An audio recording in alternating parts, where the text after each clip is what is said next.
C'est en 1930 qu'Arletty apparaîtra pour la première fois à l'écran dans La douceur d'aimer, un film introuvable. Mon petit, je vous le répète, vous avez la voix trop grave. J'en ai assez. L'année dernière, c'était parce que j'étais trop grande. Après, j'étais trop maigre.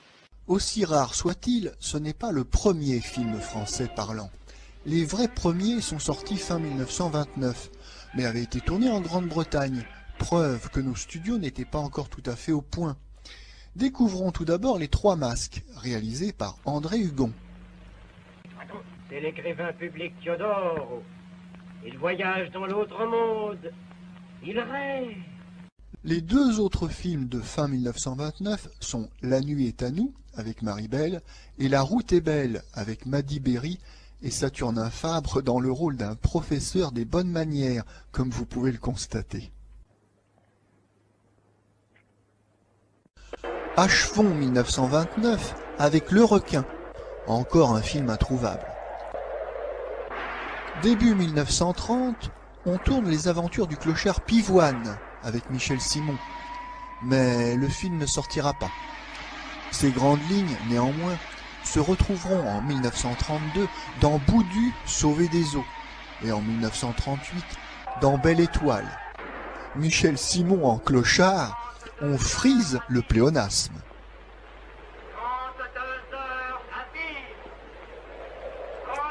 Un film qui n'est pas un fantasme, c'est La fin du monde d'Abel Gans.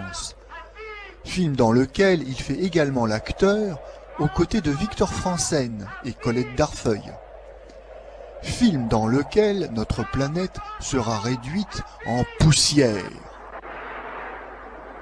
Ce nouveau télégramme nous informe qu'après l'apparition de la comète, on constate des phénomènes extraordinaires dans toute la nature et dans toutes les parties du monde.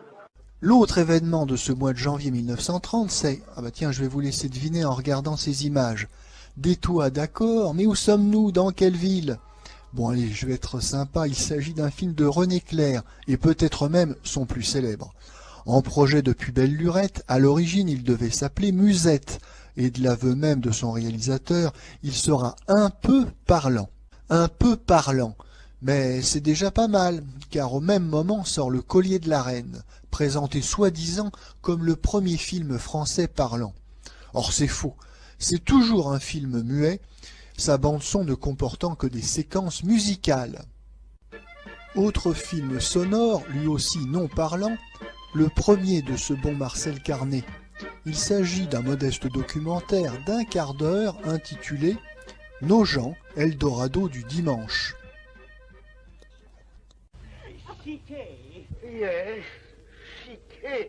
En février, Charles Vanel est à l'honneur, en tant que réalisateur du film Dans la nuit et en tant qu'interprète dans Chiquet. Sans blague.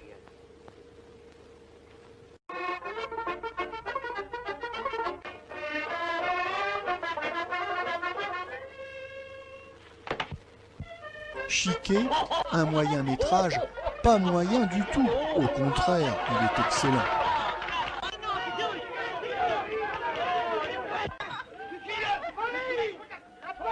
Il nous fait découvrir la Java et les mauvais garçons, les Apaches, comme on les appelait à l'époque.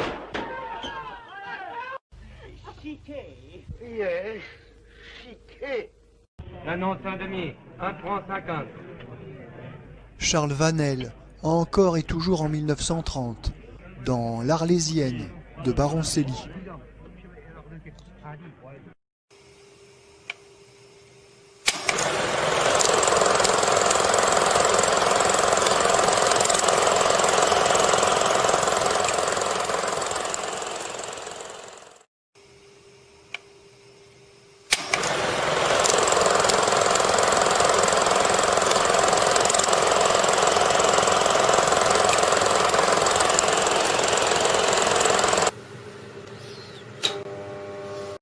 Parmi les vedettes françaises, aucune n'a jamais atteint la popularité qui couronne la carrière de ce charmant garçon, qui vient depuis 1 an de conquérir aussi l'Amérique. Maurice Chevalier, lui, se fait tailler un costard, ou plutôt un smoking, par les médias français qui le traitent de traître.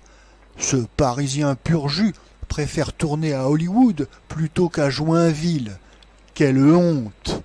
Bonsoir, monsieur l'âme. That means hello, everybody. In order to bring a little international flavor into the review, Mr. Paramount has asked me to do something typically French. Something typically French. Of course, there are many things I could do that would be typically French. Eh?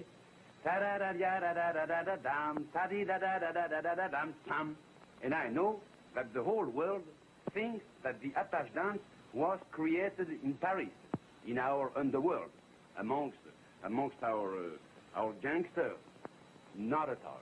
And with the assistance of charming Miss Evelyn Brent, I'm now going to show you the real origin of the Apache dance. Just a minute. Un Français à Hollywood, et pourquoi pas alors un Américain à Joinville, car malgré son patronyme, Adolphe Menjou est né à Pittsburgh en 1890. Il est la vedette nonchalante de Mon gosse de père, considéré en avril comme le meilleur film français parlant. En avril, mais l'année nous réserve encore bien des surprises. Conservatoire. Oh, monsieur, excusez-moi. Simple passe-temps. Il y a un quart d'heure que je sonne à la grande porte. Oh, pardon, monsieur, je n'avais pas entendu. Chérie, c'est Julien, mon fidèle Julien. Il y a 20 ans que je suis à son service. Ah. Eh bien, bonjour, Julien. Bonjour, madame. Alors, les bagages, Julien. Bien, monsieur. Restons proches des gosses avec On purge bébé avec Michel Simon, un film qui ne brille pas par sa distinction puisqu'il compte les malheurs d'un fabricant de pots de chambre. Ah, écoutez, vraiment, je crois qu'étant donné l'usage qu'on en veut faire, Non, on ne sait jamais, monsieur Chouillou, on ne sait jamais. La jeunesse est si légère. On peut traîner un récipient neuf, on fait un punch monstre, la chaleur fait craquer les mailles, quelques parcelles tombent, on boit, on en avale. Enfin, vous savez ce que c'est. Je veux dire qu'il ne m'est jamais arrivé de boire du punch.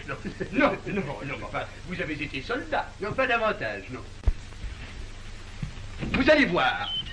Ah oui. Vous allez voir la solidité. Ah oui. Tenez, là-bas, monsieur Chouillou. Ah oui. Non.